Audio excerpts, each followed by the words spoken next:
Почитувани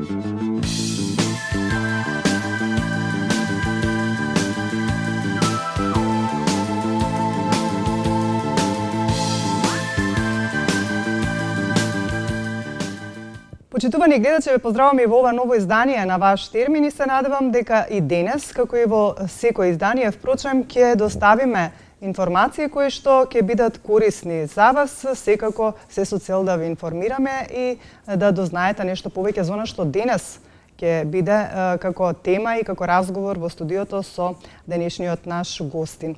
Еве колку само кусо за најава, бројот на деца со аутизам за жал од година во година се повеќе расте.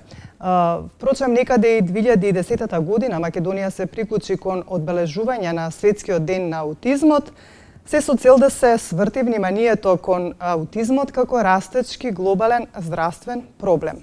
По тој повод и за таа цел денес со нас во студиото е истражувач и изумител господин Зоран Дерновшек, кој што е по потекло од Словенија, живее во Италија. Тој ќе ни даде многу информации околу сето ова за кое што ви кажав на почетокот во најавата на емисијата и ќе ни објасни многу работи околу самиот аутизам и во однос на лекувањето со ренса или ренс. Секако и тоа ќе го објасни во продолжението на разговорот. На почеток да ве поздравам, да ви посакам добри дојде за прв пат во телевизија Сонце и во емисијата Ваш термин. Хвала и вама. Поздравам. Поздрави свима кои нас гледаат. Така. Пред да го започнеме разговорот конкретно за аутизмот, би сакала на почеток малку да ни се представите. Се со цел нели гледачите да добијат повеќе информации, кои сте, што работите. Јас сум човек пуно занимања. На подручју истраживања изума радим од малено, чак и за основна школе, али како сам тада живеал во неком другом систему, као и многи други, таде е било свето људско, па су многи други то потписивали као своје радове. Како се та пракса наставили у Словенiji после осамосвојување, јас сам се с фамилијом макнуo у Италија, овде имам мир. И могу у миру да стварам, да истраживам. Истраживање сам почео неким, да кажем, баналним стварима, простирком за животиње, кој би требало издржат неко дуже време, а не би требало да одае лош мирис. Така. То сме испробали. Та простирка била испробана измеѓу осталог и у Липици, у Словенiji. Една тај пласт простирке издржале 6 месеци без мириса, без мува, без инсекта. Али, кажем, нека пракса из прошли времена остала, па неки су тражили стимулацију, која ми nije ишла. И како нисам на то пристал на такву игру, онда су зауставили то. Али уз развој тога, налетeo сам на то да има та формула која користим и нека љековита својства, заправо ефекте. И на томе е почео развој. Тада још само формуле кои се не изваја ренс. Ренс сам е назвал кој годину покасније. И за кој се показало да е као нека штака имуном суставу и помаже имуном суставу да одради свој посao. Значи, не могу речи тоа lijek, тоа е нешто што нам е дала природа. Така. Излази из колјевке живота. Колико е живота, одакле живот почeo, значи алге. Али алге овакве како јесу, како их познамо, како се их чак једе, ужива, one имају jedan vid snage, a zapravo oni kriju puno veću snagu u sebi. A ja sam uspeo u toku istraživanja tu snagu otključati i staviti pod kontrolu. A to je bitno za upotrebu. Така. Малку нешто повеќе да ни кажете околу аутизмот, како вие би го објасниле, нели како човек кој што работел на лек, односно кој што помага понатаму, нели, за оние деца кои што имаат аутизам. Всушност тој врши некоја детоксикација, нели ќе ни кажете вие во текот на разговорот, меѓутоа да ни кажете нешто повеќе за аутизмот како проблематика. Што представува? Дали е тоа ментална болест, дали е генетско некое попречување во развојот кај децата? Што е според вас? Како вие го толкувате? Ovako ću reći, za autizam se u posljednjih 120-30 godina pokušalo dokazati od toga da se je počelo kao da je mentalna bolest, pa poslije toga da je to genetska bolest, a sad ta dokazivanja zapravo dokazali su da to nije. Momentalna oficijalna definicija autizma je skup smetnji u razvoju koji usporavaju razvoj djeteta ili zaustavljaju. Ali mogu reći da je to opet jedna teorija, kao one pre. Ja imam vlastitu teoriju, a ta se u posljednjih godinu dana, kako sam počeo da se bavim i tim, da kažem, i za autizmom, dokazuje više nego ostale. Nego, po mome, autizam nije neka smetnja koja bi trebala da se krije ili da se srami neko od nje. Autizam je još samo jedna bolest koja se sad znamo da se može izliječiti. Ta bolest se liječila već ranije. Naime, Američki institut za autizam je par 10 godina nazad napravio mrežu doktora Dan.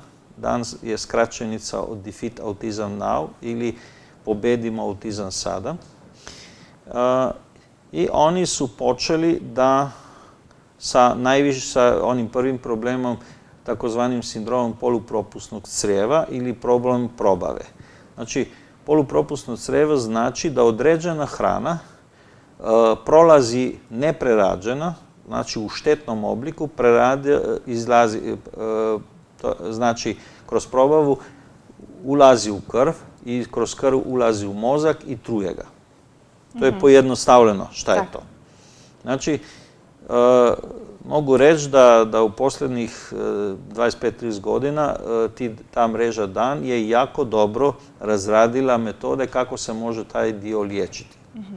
I time se i kod većine autista dobiva neko poboljšanje, ali to poboljšanje zapravo je delimično. Drugi problem koji se javlja kod autizma jeste teorija, to što je bila teorija par godina nazad, dr. Bradstreeta. Njega su 3 mjeseca poslije toga što je izašao s tom teorijom našli u Rijeci, razglasili samoubojstvo, a našli su ga sa 3 metka u leđima. Znači, samoubojstvo po američki. Prema tome, njegova teorija kaže ovako.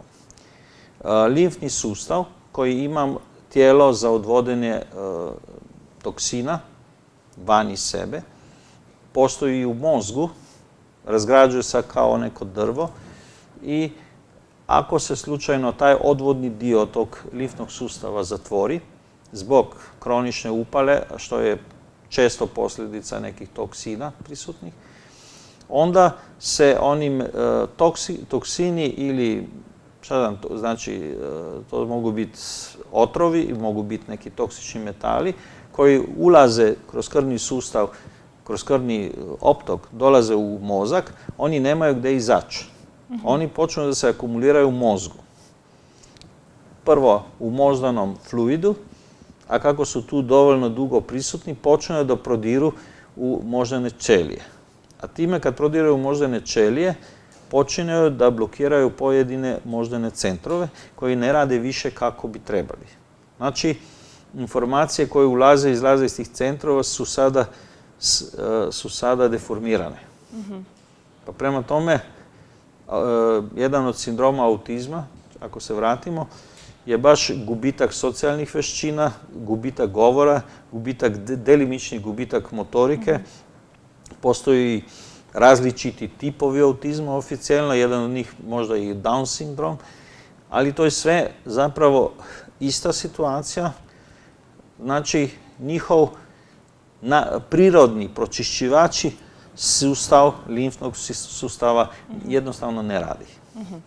Според вас, што е главниот причинител за појавата на аутизмот? Во многу емисии кога се говори на тема аутизам, честопати се спомнуваат вакцините кои што малите бебиња ги добиваат. Па дали мислите дека има поврзаност или тоа е само една причина плюс за појава на аутизам? Свака болест мора да се погледа со 4 тачки. Прво узрочник, така. Onda okidač, onda simptomi i onda posljedice. Znači, što se kasnije. Znači, kod autizma, za uzročnika, prema mojim istraživanjima, kažem opet, to mogu da reći da je to moja teorija, to je mikrobakterija koja ulazi u ćelije limfnog sustava ili u ćelije nervnog sustava. Ta mikrobakterija ulazi u ćeliju, ćelija na izgled izgleda zdrava.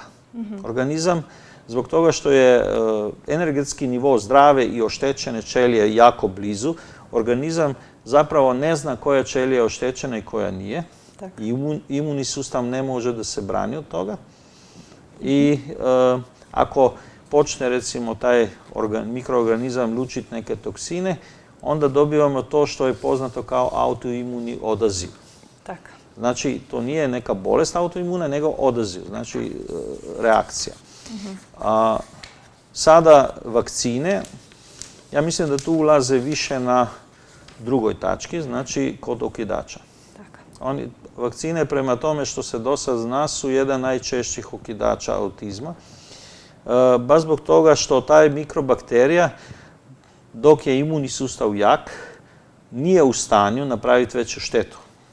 A kad ti s vakcinama srušiš imunni sustav, tada ta mikrobakterija dobija mjesto da se širi, da pravi svoje nove kolonije, znači da počne da pravi štetu. Znači ne direktno, međutim indirektno влияе. Da, više indirektno. Ja znam da me neki neće voliti da kažem to. Sad, postoji normalno i mogućnost da je i direktna veza, jer ta mikrobiota, prema tome što sam uspio do sad dokazati, kažem, istraživanja, najverovatnije dolazi iz životinske mikrobiote. Ali tu treba shvatiti razliku između životinja i čoveka. Da, ne ono što mi kažemo, ali biološki. Biološki čovjek ima genetsku grešku, on iz hrane, neke koje uzima, ne može izrađivati C vitamin, a životinja to može. A taj C vitamin životinju štiti od te mikrobiote, a kako mi nemamo, ako imamo male doze C vitamina, koliko samo uzimamo dnevno, onda jednostavno nemamo tu zaštitu. I to je još štetnije za nas. Така. Сакала се тука малку да кажам еден податок кој што вели дека во текот на некаде 80-тите години аутизмот бил диагностициран кај околу 4 на 10.000 деца. Да. Сега најновите истражувања покажуваат дека денес едно од 50 деца има аутизам. И иако е сосема тешко да се добие некоја точна проценка, на светско ниво последните неколку децени, последните неколку децени исто така драстично почнува да се зголемува. Па претпоставам дека многу од родителите кои што имаат деца со аутизам водат, како да кажам, голема битка за да го се изборат со ова пореметување, заболување, како да го кажам. Вие велите дека имате еден пронедок, ќе кажете нешто повеќе за него, дека и тврдите дека е излечив аутизмот? Да, па не тврдим то први, да се сваќамо. Али разлика измеѓу мене и неки кои се то тврдили ранije je to da su oni što su tvrdili ranije mogli izlečiti najlakše oblike. Recimo ili dijetom, što se liječi sindrom čreva, ili nekim blažim oblikama detoksa. Ali ono što teže i srednje oblike oni nisu mogli izlečiti jednostavno jer detoks nije bio dovoljno brz. Sad sa ovim preparatom RENS koji sam napravio, ja mogu taj detoks ubrzati za 1 do 50 puta napram onome pre. Još to sam preparat formula radi slično kao neke najboljih metoda koje su poznate za liječenje autizma, za detoks. Znači, hiperbarična komora operacija matičnim ćelijama, a zapravo RENS radi i jedno i drugo, možda malo sporije nego svaka od tih metoda za sebe, ali ima jedan bitan značaj što one dve metode nemaju. Obe metode izvade toksične metale u fluid, ali ne odvode ga van tijela. A RENS radi baš i to. Treći dio rada RENS-a je baš to da na sebe, da prolazi krvnu barijeru, ulazi u mozak, veže na sebe te toksične metale i izlazi s njima van iz tijela. Znači, čisti mozak. Така. Значи, овој пронајдок RENS ги лекува не само лесните облици на аутизам, туку и потешките облици. Да. Веќе колку време во практика го употребувате и сакам да кажам малку нешто околу вашата практика во употребата на RENS за лекување на аутизам, да ни кажете нешто повеќе. RENS се уразува негде 4 години. Така. За аутизам се употребава последних 11 месеци. Mi smo kod težeg oblika autiste, koji je bio uz to još na nekim antidepresivnim drogama, mi smo ga skinuli s droge i dobili lakši oblik u 8 meseci. A to kod dečka koji sad ima 16 godina. Prema tome što je bilo oficijalno za druge neizlječivo. Doktori koji su ga drugi pratili, svi su ujedinjeni u jednom izrazu. U životu nisu vidjeli autistu da može toliko brzo uznapredovati i oporaviti se. Znači, to svi doktori koji ga prate, to su 4 dobrih doktora, da kažem, jako poznatih, neki su profesori doktori između toga.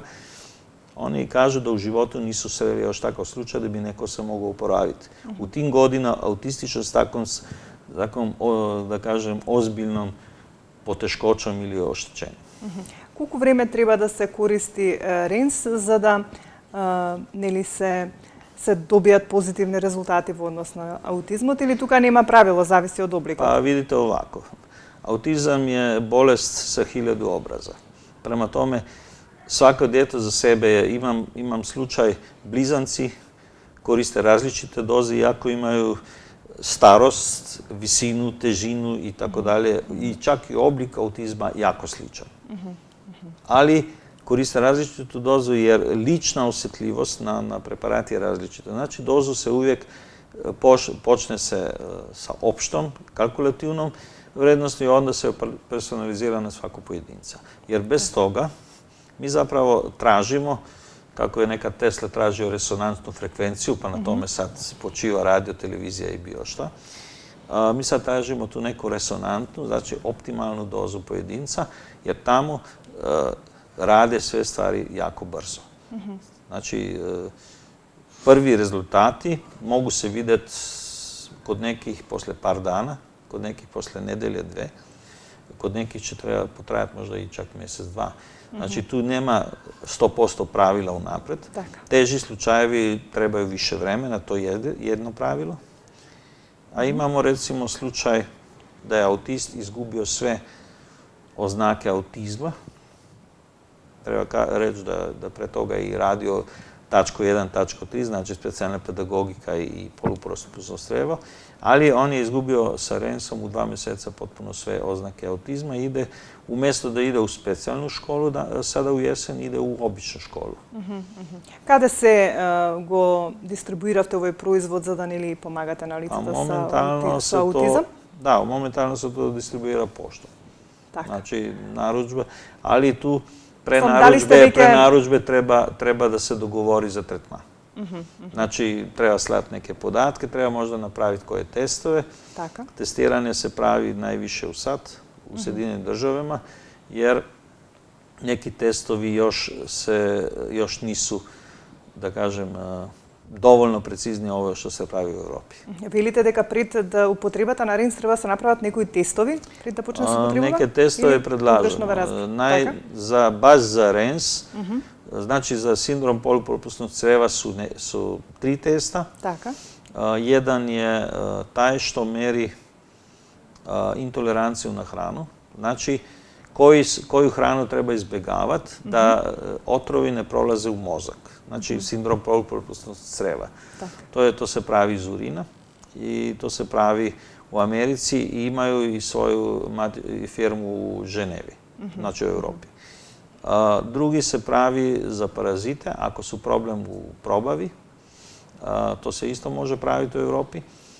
Treći pravi se takozvane organske kiseline, znači time se vidi šta tačno se dešava u probavi. Znači, te 3 testa su jako značajna za dan doktore koji liječe probavu i taj sustav. I prate dijetu, daju dodatke dijetu i slično. Znači, za njih su ta 3 testa najčešća. Za mene je test koji su Amerikanci označili za indikativni test, znači posredni, jer meri samo metale i minerale i slično u likvoru, znači u fluidu.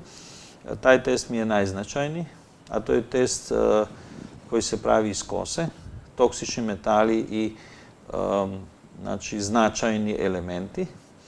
Značajni elementi vidim da li koja je neravnoteža u tijelu prisutna, a toksični metali vidimo koliko ima tih metala u fluidu. Sad, kako znamo kojim brzinom to izvlači RENS iz fluida, ako radimo taj test par mjeseci uzastopce, znači na svaki mjesec dana, mi dobijamo jasnu sliku koliko je stepen otrovanosti mozga, možemo i proceniti otprilike koliko će trajati terapija. Znači, dobivamo dijagnostične elemente, nije više to samo indikativan test, nego je sad to dijagnostični test. Interesantno je to da Američani koji su to izumili, napravili taj test, ne znaju još to. Da se to može upotrebiti malo bolje. Така. Кажете ми колку што ве разбрав јас, значи ренсот делува на база на детоксикација, така речено на организмот. Да, ако покушам мало да објасним како да ствар ради, ради на 3 тачке. Прва тачка е форсирана оксигенација, антиоксиданство, или другчие дотурава у челије додатни атом киселника. Сад, здрава челија реагуе са 4 до 6 пута више енергија, а оштечена челија не може то пратити и сад се енергетски ниво обе челије промени. Сад е разлика доволно велика да имуни сустав види кои су оштечене челије и он их онда отклони, уништи. Сад када уништи ту челију, долази до локалног закиселости. Значи, RENS sad radi tu kao prirodna soda bikarbona i raskiseli to lokalno. Vrati na normalnu pH vrednost. I treće, oni elementi koji su bili u oštećenoj ćeliji, da li je bio to metal i neki drugi otrovi, oni su sad se odlozili u fluid. Oni su sad momentalno prisutni u fluidu, a RENS ih veže na sebe i odnosi van iz tela. Znači, vidite, to je zapravo kompletan proces. A kako RENS istovremeno, da kažem, pretvara najgoreg neprijatelja organizma u prijatelja, onda to daje dodatnu vrednost. Sad, verovatno ne znate o čemu pričam. Pričamo o plesni Candida. Candida, kad je prisutna u krvnom sustavu, ona blokira proizvodnju belih krvnih tijela i time blokira rad imunog sustava. Sad kad se Candida kao plesan susretne s RENS-om, RENS je pretvara u nekiseli oblik C vitamina. A nekiseli oblik C vitamina u krvnom optoku radi sa snagom 200 do 400 puta jače nego da ga uzimaš, recimo, oralno. Znači, to je tajnjata na RENS-ot. Da, to nije baš tajna na RENS, no je sigurno, da kažem, jedan dio što jako, jako pomaže. Така. Ова, само да потенцираме дека ова што вие сега го говоревте за RENS-от, го вклучуваат во лекувањето покрај сите оние, нели, други работи кои што другите доктори си ги имаат своите улоги во лекувањето на аутизмот. Ова е само како една додатна... Тоа е заправо zapravo mi pričamo o biomedicinskom liječenju koji ima 3 faze. Znači, jedno je probava, jedno je detoksifikacija i ponovo izgradnja imunog sustava i jedno je specijalna pedagogika čime se hvata razvojni zaostatak. Znači, svaki od tih 3 dijela radi svoj specijalista. Ja sam specijalista za tačku 2, ali radimo zajedno kao tim. Znači, onaj koji počne s prvom tačkom, polupropusno crevo, to je dan doktor, znači doktor medicine, koji faktički, da kažem, objedinuje čitavu ekipu i kompletan proces. Тоа сакав да кажам, значи, се друго си останува исто, секој доктор си има својата улога, меѓутоа ренсот му даѓа како нешто плюс, кое што ќе помогне. Па ренс решава ове друго тачку која до сад не била решена. Да е била решена ранije, да е неко други то решил, онда би био аутизам излечио и ранije. Така. И сега има уште една причина за која што денес сте овде како мој гостин во ТВ Сонце. Имате и некои планови за кои што би сакала ние да ги информираме нашите гледачи во однос на иднината со овој препарат. И тоа е поврзано со Охрид, значи, дали можете да ни кажете нешто повеќе околу тоа, што планирате, како планирате, уште повеќе што претпоставам дека сите оние кои што имаат проблем со аутизмот, родителите би сакале тоа да го слушнат, се со цел нели да можат понатаму и еве да имаат еден таков центар во Македонија, каде што ќе можат да појдат. Да. Овако, од неко време веќе сам размишљал где да поставим први светски центар за лечење аутизма као болести. Истовремено ќе би тоа центар и за лечење ретких неуродегенеративних болести, значи болести кои нападају нервни сустав, нервне челија, ја се показала и овде ренс јако успешен. Така. Значи не само за аутизмот, туку и за... Да, али примарно ќе би тоа аутизам. Сад тражи се место, жена ме доводила у Охрид да има фамилију. Тоа е позната фамилија. Незин стриц био е директор ЕМО Охрида. Така. Значи Паша Матлиевски, Колче. Така. И видел сам да Охрид има оне природне danosti кои ја тражим за таков центар.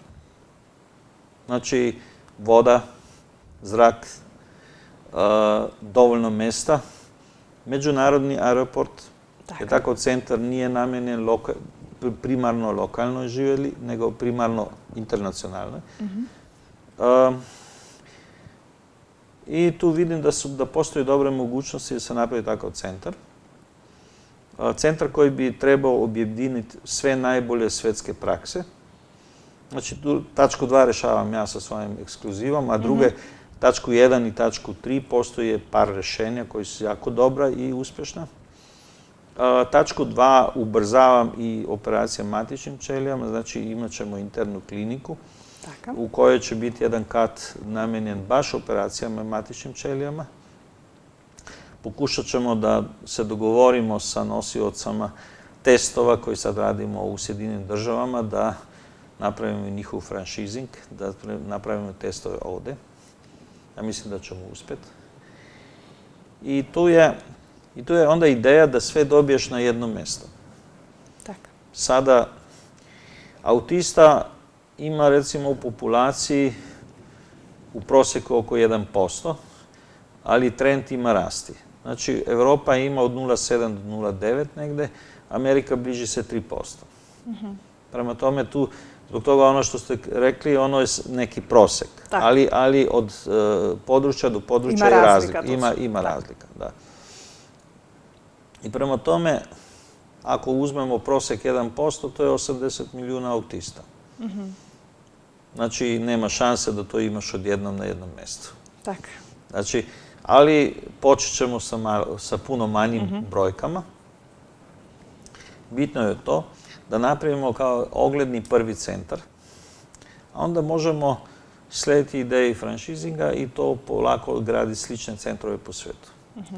Prema tome, da možemo onda pokazati da i autizam nije više neka nepoznata zemlja, neka terra incognita, nego je to sad postalo nešto što se može liječiti, što se može normalno prikazivati i ne samo to kako se može liječiti kao svaka druga bolest. Ja mislim da bi tu mogla i zdravstveno osiguranje priskočiti u pomoć roditeljima. Ne da oni ostaju prepušteni sami sebi i da se muče naći način kako pomoći svom detetu, jer toga kako bi to trebalo ići ima na internetu puno. Ali puno ima i grupa koji objavljivaju sve i svašta o autizmu, a zapravo bez nekakve selekcije, bez nekakve sistematike, a bez sistematike takvu tešku bolest ne možeš izliječiti, nema šanse. Така. За колку отприлика временски период би требало да биде отворен центарот, според она како што вие планирате? Ако буде све по плану и со среќом, да кажем мало, за кој годину дана. Али сад, кажем, пуно има ту непознаница још. Така. Во секој случај вие тоа го планирате и се надевам дека сето тоа што го планирате ќе го остварите. Се со цел нели да им помогнете на многумина кои што се соочуваат со ваков проблем. Ако имате уште нешто да дадете, ако не тука... Нешто се ти да дадат околу тог центра. Така, повелете. Mi ćemo ovdje slijediti društvenu odgovornost, kako se to kaže, do okoline. Pa prema tome, iz dela profita mi ćemo financirati besplatno liječenje djece autista iz Makedonije. Kao lokalne, да кажем, заедница. Така, значи... Наш бекграунд. Колку што ве разбрав, лекувањето за децата од Македонија ќе биде бесплатно. За некои од нив, да. За некои од нив. Добро. Да, зависи. Ако не могу, ако су социјално у такvom станju... Така, вие ќе одлучувате на кои... Ма нечу, ја то направим, могу чак предат Охриду граду да направи систем селекција. Добро, како и дај ќе се направи некој... Али у сваком случају, moći ćemo nekoj deci pomoći i bez toga da roditelji imaju novce za liječenje. Така, јас ви посакувам првин да се отвори тој центар, па после за сите останати работи ќе се најде решение како и да е. Ви благодарам. Планови мораат бити направени у почетку. Така. Ви благодарам за сите овие информации кои што ги споделивте со нашите гледачи.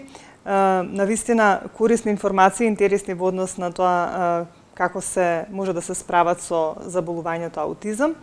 И се надевам дека се тоа што го планирате ќе го реализирате и ќе има голем успех нели во однос на тоа да помогнете и на лицата со аутизам и како што кажавте за сите оние други кои што се соочуваат со здравствените проблеми со невровегетативниот систем.